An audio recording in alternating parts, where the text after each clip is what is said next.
اللہ رب العالمین کے لیے تمام قسم کی تعریفات، توصیفات، کبریائیاں، بڑائیاں، بزرگیاں، شان و شوکت، کبر و جلال ہے اس اللہ رب العالمین کے لیے جس کے مجھ پر اور آپ پر، تمام انسانیت پر بے شمار انعام و احسانات ہیں کہ بندے وہ جو اس کو مانتے ہوں یا نہ مانتے ہوں، اگر وہ اللہ رب العالمین کی نعمتوں کو جو اللہ رب العالمین نے انہیں عطا کیا ہے انہیں شمار کرنا چاہیں، یا پھر ان نعمتوں پر اللہ رب العالمین کا شکر کرنا چاہیں، تو یہ بندے کے لیے ممکن نہیں کہ ہم بندے، تمام جنات اور تمام انسانات مل کر بھی اللہ رب العالمین کی نعمتوں کو شمار نہیں کر سکتے۔ اللہ رب العالمین کی ہم پر یقیناً بے شمار انعام ہیں، احسان ہیں، بے شمار نعمتیں ہیں۔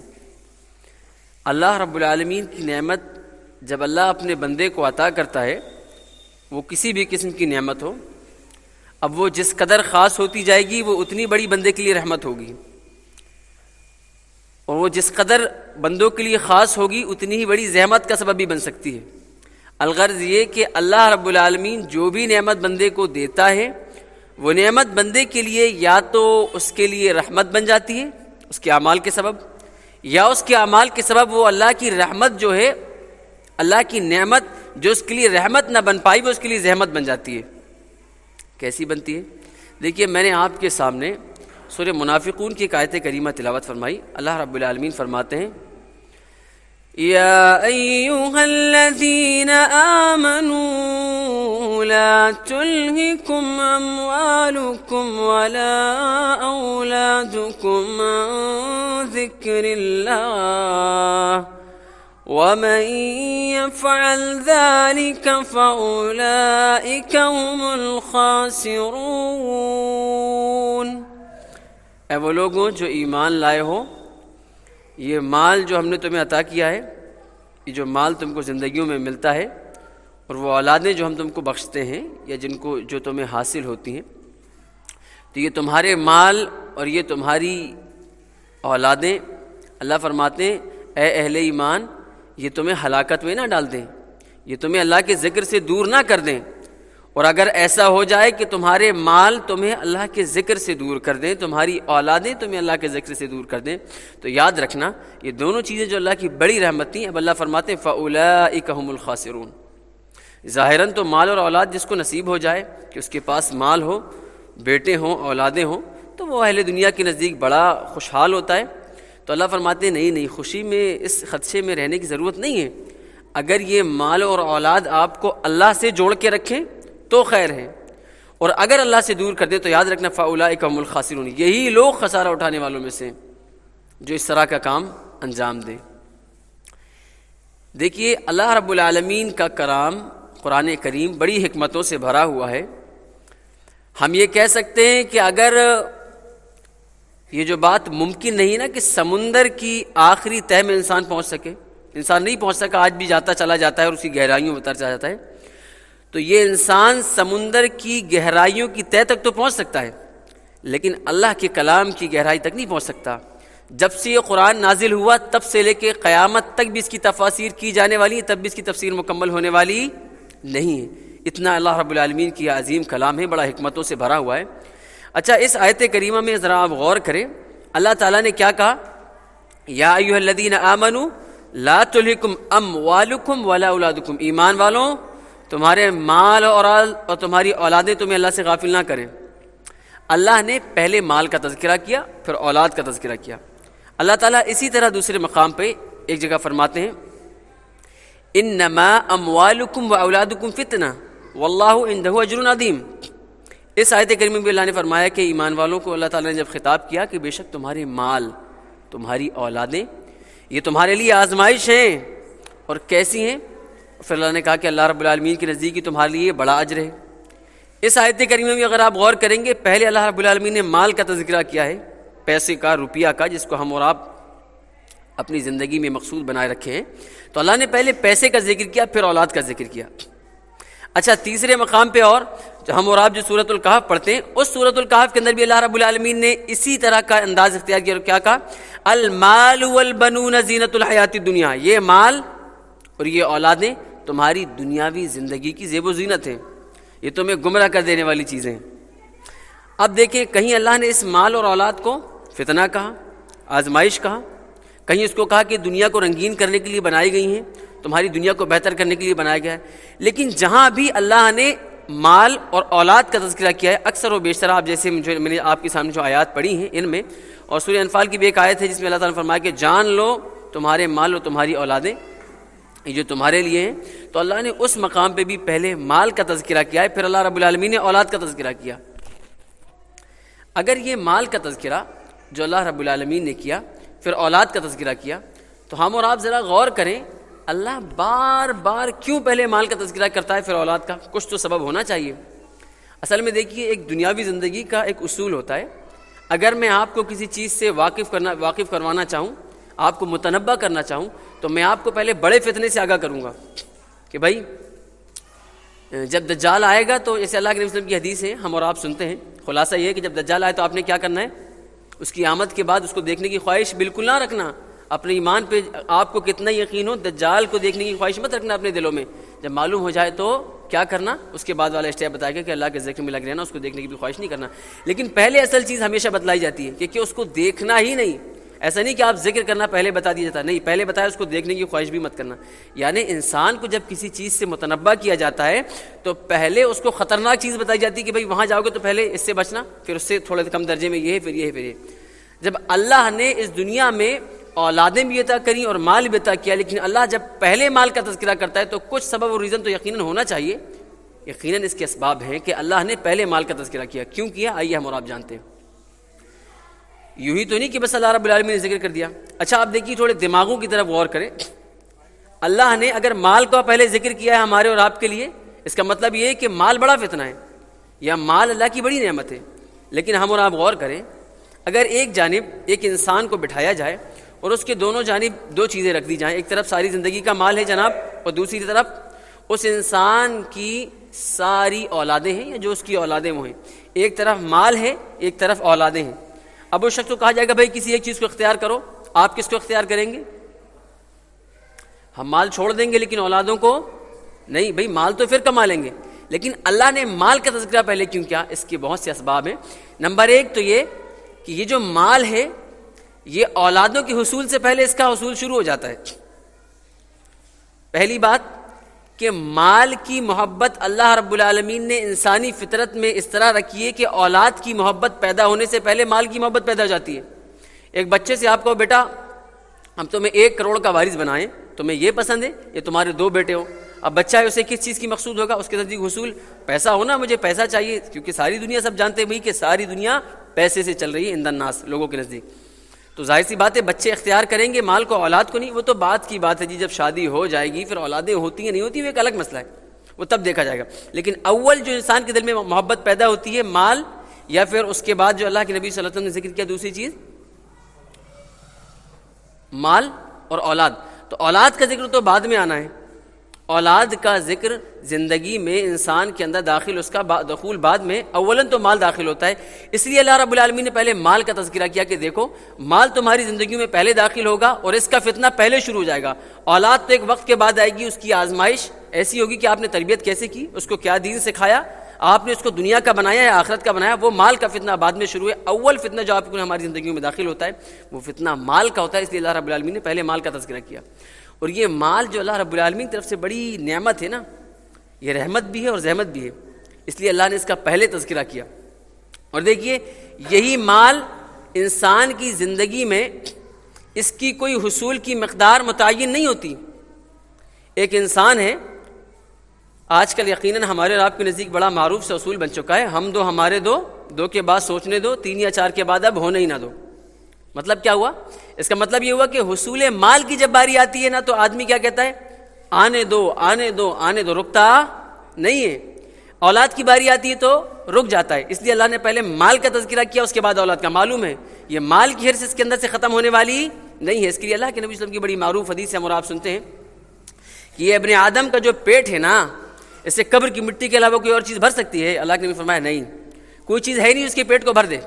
اگر وہ سائیکل میں چلتا تھا، موٹر سائیکل کی خواہش لے کے موٹر سائیکل لے گا، بائک لے گا، بائک کے بعد کار کی خواہش آتی ہے، پھر اس سے بہترین کار کی خواہش آتی ہے، پھر وہ آسمان میں اڑنا چاہتا ہے۔ الغرض یہ کہ مٹی میں مل جاتا ہے، لیکن مال کی خواہش ختم ہونے والی نہیں ہوتی، لیکن اولاد کی خواہش بس 1 2 3 کی بھی جو معروف اصول آپ کے سامنے بیان کیا کہ بھائی یہی ہے، ایک مقدار متعین ہوتی ہے۔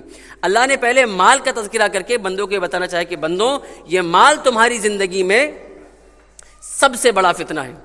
اللہ کے نبی صلی اللہ علیہ وسلم کی حدیث ہے، آپ صلی اللہ علیہ وسلم فرماتے ہیں، سنن ترمذی کی حدیث ہے، ان لکل امت فتنہ، یہ پیچھے جتنی امتیں گزری ہیں نا، اللہ کے نبی صلی اللہ علیہ وسلم فرماتے ہیں ہر امت میں اللہ نے کچھ نہ کچھ بڑی آزمائشیں رکھی تھی، ان کے لیے آزمائشیں تھیں، اور اللہ کے نبی فرماتے ہیں میری امت کا فتنہ، وَإِنَّ فِتْنَةُ أُمَّتِي الْمَالِ، میری امت کا سب سے بڑا فتنہ جس پہ مجھے خدشہ ہے، اللہ کے نبی نے فرمایا کہ پچھلی امتوں کے لیے جو فتنے تھے، بہت سے فتنے رکھے جاتے تھے، اس امت کا خاص فتنہ مال ہے۔ کیوں مال ہے جناب؟ بہت سے اسباب ہیں۔ پہلے لوگ مال کماتے تھے تو انہیں غلہ ہی خریدنا ہوتا تھا، اب لوگ مال کماتے ہیں، آپ کو ریچارج بھی کروانا ہے مہینے کے مہینے، ساری فیملی کا، آپ کو پانی کا بل ہے، اس کا بل ہے، اس کا بل ہے، الغرض آپ کی ساری زندگی مال کے ذریعے چلتی ہے۔ اور ہم اور آپ اگر دیکھیں تو انسان مال کے حصول میں جب لگ جاتا ہے تو اللہ رب العالمین کے ذکر سے دور ہو جاتا ہے۔ اگر اللہ رب العالمین نے مال کو پہلے ذکر کیا تو اس کی وجہ کیا ہے؟ اس کی ایک خاص وجہ یہ بھی ہے کہ آپ دیکھیں جب انسان مال کے پیچھے لگتا ہے نا تو سب کچھ بھول جاتا ہے۔ سب کچھ کیسے بھول جاتا ہے؟ اب آپ نے یہ واقعات بھی سنے ہوں گے کہ کبھی مال کے لیے ایک دوسرے کے لوگوں نے قتل کر دیے، یقیناً، یعنی مال سبب بنا لوگوں کے قتل کا۔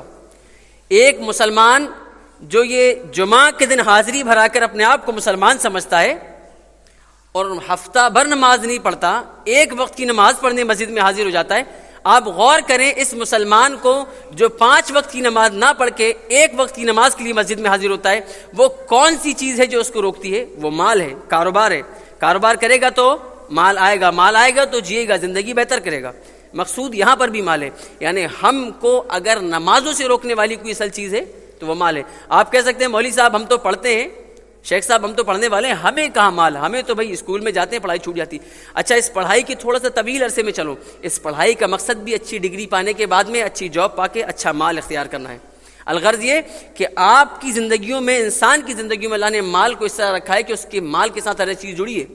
اب یہ مال دیکھیے جس کے حصول میں ہم اور آپ لگے ہوتے ہیں، ایک آدمی، ایک مسلمان، جو کہ بھائی ایک آدمی مسلمان ہو ہی نہیں سکتا جب تک کہ وہ توحید کو نہ جان لے۔ توحید کو جانے بغیر کوئی مسلمان ہو سکتا ہے؟ نہیں۔ آپ پیدا ہو جائیے مسلمان کے گھر میں، آپ ساری زندگی جو ہے اپنے آپ کو مسلمان کہیے، لیکن اگر آپ توحید نہیں جانتے، اللہ کی معرفت آپ کو نہیں ہے، آپ ظاہراً مسلمان ہو سکتے ہیں، آپ حقیقی مسلمان نہیں ہو سکتے۔ تو یہ انسان کو حقیقی مسلمان بننے سے روکنے والی اگر کوئی شے ہے تو وہ بھی مال ہے۔ وہ اللہ کے دین کے علم کو کیوں حاصل نہیں کرتا؟ اس لیے حاصل نہیں کرتا کہ اس کو انگلش سیکھنے پر، ہندی سیکھنے پر، دنیا کی زبانیں سیکھنے پر، دنیا کے ہنر سیکھنے پر اس کو دنیا ملے گی، لیکن اللہ کے دین کو سیکھے گا تو کیا ملے گا؟ وہ بڑی دور کی بات ہے، وہ دیکھی جائے گی۔ دنیا کو کمانے کے لیے وہ ہر چیز سیکھ سکتا ہے، لیکن آخرت کو کمانے کے لیے اللہ کی معرفت حاصل نہیں کر سکتا، اللہ کا قرب حاصل نہیں کر سکتا۔ وجہ کیا ہے؟ دنیا سیکھے گا تو مال ملے گا، مال ملے گی تو دنیا ملے گی۔ یہ مسلمان جس کو اللہ رب العالمین مال دیتا ہے، زکوٰۃ ادا نہیں کرتا، وجہ کیا ہوتی ہے؟ مال کی محبت۔ اب یہ 5 بنیادی چیزیں نا، توحید سے دور ہوا کیوں؟ معرفت برابر نہیں ہو سکی، اس لیے کہ اس شخص نے مال کی محبت میں زندگی گزاری۔ نماز نہیں پڑھتا کیوں؟ کیونکہ اس نے مال کی محبت میں زندگی گزاری۔ تیسرے نمبر میں کیا ہے بھائی؟ زکوٰۃ ہے۔ اب ایک مسلمان جس کو اللہ رب العالمین مال عطا فرماتا ہے، اس مال پہ اللہ رب العالمین نے زکوٰۃ دی ہے۔ بہت سے لوگ اگر حلال طریقے سے مال کماتے ہیں لیکن اللہ کی راہ میں خرچ کرنے کے لیے اپنے آپ کو بہت پیچھے کھینچتے ہیں، سوچتے ہیں کہ اگر دیں گے تو کم ہو جائے گا، یا جو بھی مقصود ان کے نزدیک اپنی زندگی کا رہتا ہو کہ بھائی اسے بچا بچا کر کے رکھیں، تو وہ زکوٰۃ ادا نہیں کرتا۔ ریزن و سبب کیا بنتا ہے؟ اس کے لیے مال سبب بنتا ہے۔ مال بولے تو یہ پیسہ، روپیہ، روکڑا جس کو ہم بولتے ہیں نا، کہ بھائی اگر پیسہ کمائے گا تو کما لیا، اب کمانے کے بعد میں خرچ نہیں کرتا، زکوٰۃ ادا نہیں کرتا۔ زکوٰۃ نہ ادا کرنے کا سبب مال کی محبت۔ تھوڑا سا اور آگے چلیے، رمضان کا مہینہ آئے، بنیادی فرائض پہ بھی ہم بات کر رہے ہیں۔ رمضان کا مہینہ آیا، جناب روزہ کیوں نہیں رکھتے ہیں آپ؟ کہا مول صاحب بڑی شدت کی دھوپ ہوتی ہے، کام کرنے جانا ہوتا ہے، کھاؤں گا نہیں کماؤں گا نہیں تو بچوں کو پالوں گا کیسے؟ اب دیکھیں کہ روزہ نہیں رکھا، سبب کیا چیز بنی؟ اس وقت بھی سبب اس کے لیے مال بنتا ہے۔ تھوڑا سا اور آگے چلیں، اللہ رب العالمین بعض لوگوں کو صاحب استطاعت بنا دیا ہوتا ہے کہ وہ لوگ اتنی استطاعت رکھتے ہیں کہ اللہ رب العالمین کے گھر کا طواف کر کے آ جائیں، حج کر لیں، لیکن نہیں جاتے۔ کیوں نہیں جاتے بھائی؟ مال کی محبت ہے۔ مولوی صاحب ایک مالے سے 2 بلڈنگ بنائیں گے، 2 سے تیسرا مالہ بنائیں گے، چوتھا بنائیں گے، لیکن حج عمرہ کرنے نہیں جائیں گے۔ اب ایک شخص جس پر حج فرض ہو چکا ہو وہ حج نہیں کرتا، سبب جو چیز اس کے لیے بنتی ہے وہ چیز مال ہے۔ تو آپ دیکھ سکتے ہیں کہ یہ مال دنیا کی ہر نعمت کو حاصل کرنے کا ذریعہ بن چکا ہے، اور اللہ نے بھی اس کی فضائل بیان کی۔ حدیث میں کیا آتا ہے؟ اچھا دیکھیں، اس مال کو میں آپ کے سامنے بتا رہا ہوں کہ اس کی بڑی اہمیت انسانی زندگی میں ہے، اس میں کوئی شک نہیں، لیکن یہ مال، یہ دولت آپ کے لیے یا تو رحمت بنے گی یا تو زحمت بنے گی، وہ فیصلہ ہم اور آپ کریں گے کہ کیا بنے گی۔ اللہ کے نبی صلی اللہ علیہ وسلم کے صحابہ، ان کی زندگیوں کو ہم اور آپ دیکھیں۔ مسلم شریف کی احادیث ہیں، ان تمام احادیث کا مجموعہ، ان احادیث کا خلاصہ میں آپ کے سامنے بیان کرتا ہوں۔ اللہ کے نبی صلی اللہ علیہ وسلم کے صحابہ کیا چاہتے تھے؟ ان کے نزدیک مقصود صرف اور صرف آخرت کی زندگی تھی۔ انہیں معلوم تھا اس دنیا میں کتنا ہی کما لو، اتنا تو آپ نہیں کما سکتے کہ آپ کے خزانوں کی چابیاں اٹھانے کے لیے نوکر لگ جائیں۔ آپ کی اور ہماری طاقت نہیں، کتنا ہی کما لو، کمانے کے بعد ہی حکومت ملتی ہے نا۔ کمانے کے بعد، حکومت پانے کے بعد سلیمان کی طرح حکومت نہیں پا پاؤ گے کہ جو ہواؤں کو اگر حکم کرو تو ہواؤں اپنے رخ بدل لیں۔ کتنا ہی کما لو اور کتنا ہی اپنے آپ کو جابر اور ظالم بادشاہ بنا لو، آپ فرعون سے بڑے نہیں بن پائیں گے۔ آپ کتنا ہی کما لو اور اس مال سے اپنے جسم کو کتنا ہی خوبصورت کرنا چاہو، حسن یوسف سے بڑھ کے آپ کا حسن ہو نہیں سکتا۔ الغرض ہے کہ اللہ نے بڑی مثالیں لوگوں کے لیے بیان کر دی تھی، ہم اور آپ کے سامنے بھی واقعات بیان کرتے ہیں۔ صحابہ کرام جانتے تھے، ان کے نزدیک دنیا کی اہمیت نہیں تھی، اس لیے وہ مال کے پیچھے نہیں دوڑتے تھے، بلکہ اگر ہم اور آپ جاننے اور سمجھنے والے ہوں گے تو ہمیں معلوم ہے کہ اللہ کے نبی صلی اللہ علیہ وسلم کے صحابہ کے نزدیک جب وہ دور آیا کہ ایک وقت ایسا تھا، پیٹوں میں پتھر باندھ کی زندگیاں گزارنے والے، جب اللہ نے انہیں عزت کے وہ دن دکھائے کہ قیصر و کسریٰ کی حکومتیں سر جھکا کے کھڑی ہو گئیں، الغرض یہ کہ ان کے سارے مال ان کے حوالے ہو چکے تھے۔ اس وقت صحابہ کرام کے عالم کیا ہوتے تھے، اللہ اکبر، ان کا زہد و تقویٰ دیکھو۔ مسلمانوں، ہماری حالتیں یہ ہیں کہ ساری زندگی ہمارا نوجوان، ہمارا مسلمان مال کے پیچھے لگا دیتا ہے، حصول مال، ہائر مال، لیکن صحابہ کرام کو دیکھو کہ مال و دولت کے خزانے ان کے سامنے انڈیل دیے جاتے اور ان کی آنکھوں پہ آنسو ہوا کرتے تھے، وہ آہو بکا کے ساتھ رونے لگتے۔ وجہ کیا ہوتی تھی؟ وجہ یہ ہوتی تھی کہ مال ہم کو اللہ رب العالمین سے دور نہ کر دے۔ اللہ اکبر، ایسے بے شمار صحابہ کرام کے واقعات ہیں۔ الغرض یہ کہ صحابہ کرام مال کی محبت میں نہیں پڑے ہوتے تھے، اچھا لیکن مال کی اہمیت کو ضرور جانتے تھے۔ اس کے لیے حدیث کیا ہے؟ اللہ کے نبی صلی اللہ علیہ وسلم کی حدیث ہے صحیح مسلم کی، مہاجرین صحابہ کرام جو اپنے گھر بار چھوڑ کر کے مدینہ آئے ہوئے تھے، ہجرت کرے تھے، سارے مال و دولت چھوٹ چکی تھی، ان کے پاس فقیری کی زندگی ہو چکی تھی۔ حدیث میں آتا ہے کہ فقراء مہاجرین صحابہ کرام جو تھے وہ اللہ کے نبی کے پاس آئے اور کہا، اے اللہ کے نبی صلی اللہ علیہ وسلم، یہ مال و دولت والے جو صحابہ کرام ہیں، اہل ثروت ہیں، اے اللہ کے نبی، یہ تو یصلون کما نصلی، یہ تو نمازیں بھی پڑھتے ہیں جیسے ہم پڑھتے ہیں، یصومون کما نصوم، یہ روزے بھی رکھتے ہیں جیسے ہم روزے رکھتے ہیں۔ اچھا پھر ایک ایکسٹرا چیز اللہ کے نبی یہ بھی ہے، یہ لوگوں کو جو اللہ تعالیٰ نے مال دیا ہے ان کے پاس زیادہ مال ہے، اللہ کی راہ میں خرچ بھی کرتے ہیں، ہم سے تو ہمارے گھر کے خرچے اور اخراجات ہم سے نہیں اٹھ پاتے، تو ہم زیادہ خرچ کرنے سے بھی قاصر ہیں، جن کو اللہ نے دیا ہے وہ اللہ کی راہ میں بڑے خرچ کرنے والے ہوتے ہیں۔ اے اللہ کے نبی صلی اللہ علیہ وسلم، ہمیں کچھ ایسا بتائیے کہ ہم بھی جنت میں اعلیٰ سے اعلیٰ مقام کو حاصل کر سکیں۔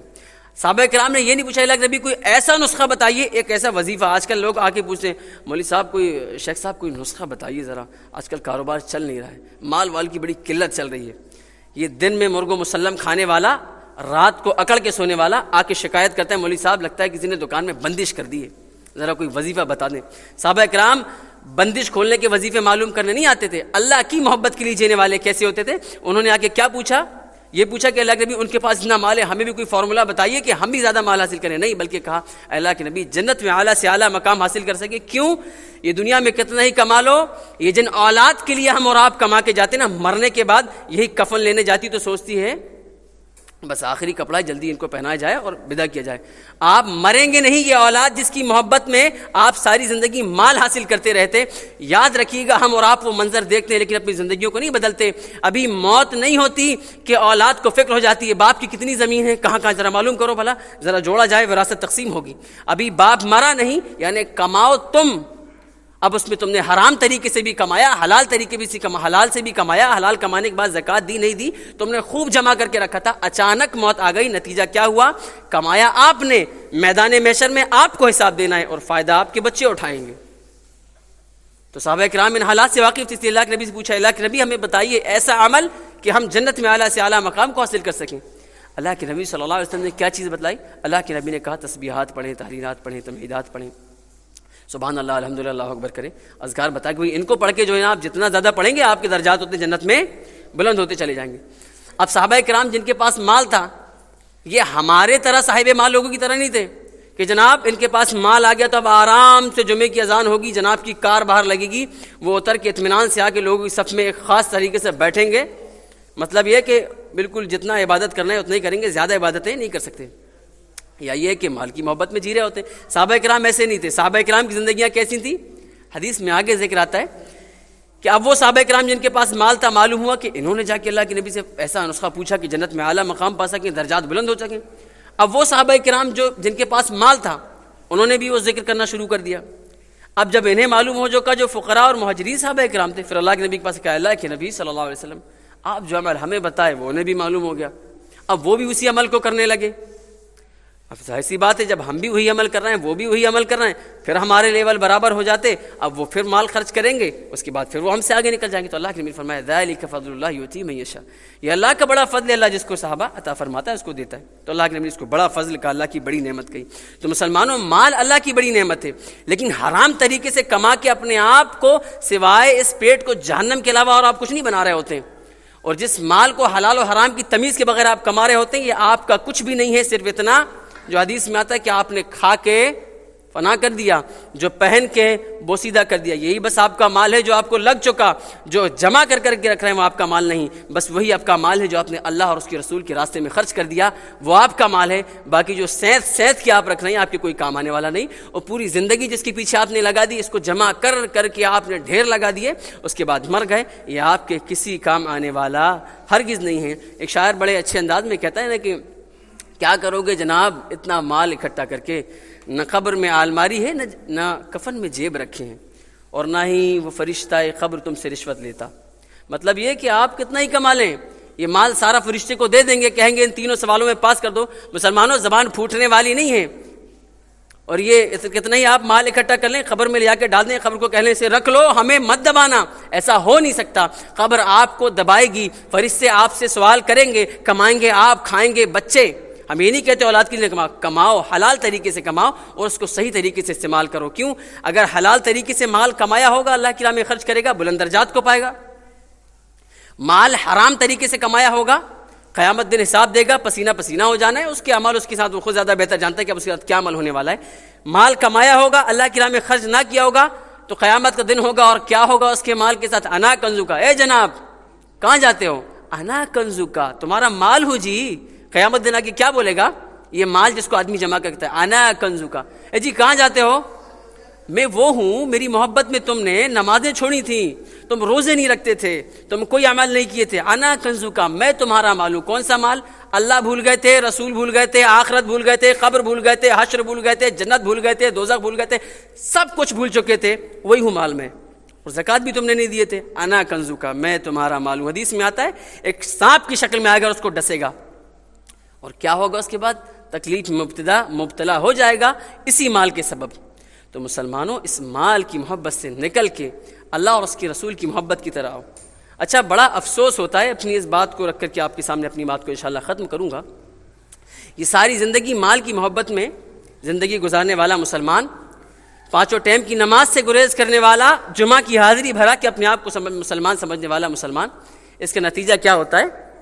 یہ بات کرتے ہیں کہ اللہ رب العالمین ان کو دنیا میں عزت دے، اللہ نے جو وعدہ کیا نا، وَأَنْتُمُ الْأَعْلَوْنَ إِن كُنتُم مُؤْمِنِينَ وَلَا تَهِنُوا وَلَا تَحْزَنُوا، مسلمانوں غم نہیں کرنا ہوگا تمہیں دنیا میں، خوف نہیں کھانا ہوگا، ہم تمہیں بلند و بالا رکھیں گے، تم ہمارے تو ہو کہ دیکھو ہم دنیا تمہاری کر دیں گے۔ اللہ کا وعدہ تھا، ہم نے اور آپ اللہ کے نہیں ہوئے، کیا ہوا؟ جہاں تہاں سٹارے کھا رہے ہیں، جہاں تہاں ہم ذلیل اور خوار ہو رہے ہیں۔ اب یہ مسلمان جس نے اپنے آپ کو سچا مومن نہیں بنا پایا، دنیا میں عزت چاہنے کی بات کرتا ہے، اور آج فلسطین کے حالات دیکھ کر کے یہاں کے مسلمان جو رو رہے ہوتے ہیں، اللہ تعالیٰ ان کے معاملات کو آسان فرمائے، آمین۔ اچھا ایک واقعہ رکھ کے آپ کے سامنے بات ختم کروں گا۔ ہمارے مسلمان کی حالت کہہ دے کہ دعا کر رہا ہے، آج ہی یہ ہمارے دہلی کے مینا بازار میں جانا ہوا، اس ایک واقعے کو مختصراً ایسی عملی جو میں نے آنکھوں سے دیکھا اس کو آپ سامنے بیان کرنا تھا۔ ایک جناب جو ہیں منہ میں گٹکائے صبح کو دکان لگا رہے ہیں، فجر کی نماز نہیں پڑھے، آنکھیں ملتے ہوئے آئے تھے اور کیا بول رہے ہیں، اللہ پاک یہ یہودیوں کو ہلاک کر دے، بڑے ظلم ڈھا رہے ہیں یہ اہل فلسطین پر، ان کو رحم ان پر آ رہا ہے، یقیناً آنا بھی چاہیے، لیکن جناب اس سے پہلے ہم نے سوچے کہ ایسے مسلمان جنہیں ادھر کی فکر ہے، اپنی فکر نہیں، پہلے اپنی نفسوں کی تو فکر کر کے دیکھو کہ اچانک موت ہوگی تو آپ کا کیا ہوگا، اس کی اسے فکر نہیں ہے، وہاں کی فکر ہے۔ اللہ کیوں ہمارے حوال بدلے گا؟ کیونکہ ہم اپنے حوال بدلنا ہی نہیں چاہتے۔ مسلمانوں، مال کی محبت سے نکلو، یا کسی کام کی نہیں، کتنا ہی کما لو، تمہارے گھر آج سونے کے نہیں بنا سکتے، سونے کے محلوں میں رہنے والے نہیں ہو سکتے، لیکن یاد رکھنا اگر اس مال کی محبت سے نکل کے اللہ اور اس کے رسول کی محبت میں زندگی گزارو گے، قیامت کا دن ہوگا، اللہ میدان محشر میں تمہارے لیے فیصلہ کرے گا۔ یہ دنیا کی بلڈنگوں میں رہنے والے ایک دن فنا ہو جائیں گے، ہر نعمت کے پانے والے کا کیا انجام ہوتا ہے، اس کو ہر نعمت کی خواہش پوری ہو ہی نہیں سکتی۔ مسلمانوں، اس مال کی محبت اور دنیا کی محبت سے نکل کے اللہ کی محبت میں زندگی گزارو، قیامت کا دن ہوگا، تمہارا اور ہمارا رب العالمین ہمیں بدلے میں وہ جنت دے گا جس کا ہم اور آپ تصور نہیں کر سکتے۔ تمہیں سونے اور چاندی کے محلوں سے بنے سونے اور چاندی کے محل ملیں گے، ہر وہ چیز وما تشاؤون جو تم چاہو گے تمہارا رب دے گا۔ تو مسلمانوں، اس 2 دن کی زندگی کے لیے اپنے آپ کو ہلاک نہ کر لو، ہائے رے مال اس کی محبت میں اپنے آپ کو برباد نہ کر لو، بلکہ اپنے آپ کو اس آخرت کے لیے تیار کرو جو آخرت ہمیشہ کی زندگی، اور یہاں کی نعمتیں کتنا ہی کما لو، ہر نعمت نہیں ملنے والی، اور جنت کی نعمتوں کے طالب ہو جاؤ جو ہمیشہ ہمیش کی جنت ہے، ہمیشہ ہمیش رہنے والی ہے۔ اللہ رب العالمین سے دعا ہے کہ الہ العالمین تو ہمیں اس بات کی توفیق عطا فرما کہ اس مال کی محبت سے نکل کے ہم تیرے اور تیرے نبی کی محبت میں جینے والے ہو جائیں، آمین۔ اللہ رب العالمین ہمیں یہ جو دنیا کی محبت اور یہ دنیا کا مال جو ہمارے سامنے ایسا آ گیا کہ مولا آج ہمیں قبر حشر میدان اور آخرت کی زندگی نظر نہیں آتی، مولا ہمیں توفیق عطا فرما کہ ہم اس زندگی کے احساسات کو اپنے دلوں میں باقی رکھنے والے ہوں، آمین۔ الہ العالمین ہمیں اس بات کی توفیق عطا فرما کہ اس مال کی محبت سے نکل کر، اس دنیا کی بلندیوں کو حاصل کرنے کی محبت سے نکل کر آخرت کی بلندیوں کے طلبگار ہمیں بنا دے، آمین۔ اللہ ہمیں حقیقی معنوں میں تیرا اور تیرے نبی کا مطیع و فرمانبردار بنا۔ جب اس دنیا سے اٹھا تو اس حالات میں اٹھا، اس انداز میں اٹھا کہ ہماری زبانوں میں آخری کلمہ جاری ہو، لا الہ الا اللہ محمد رسول اللہ۔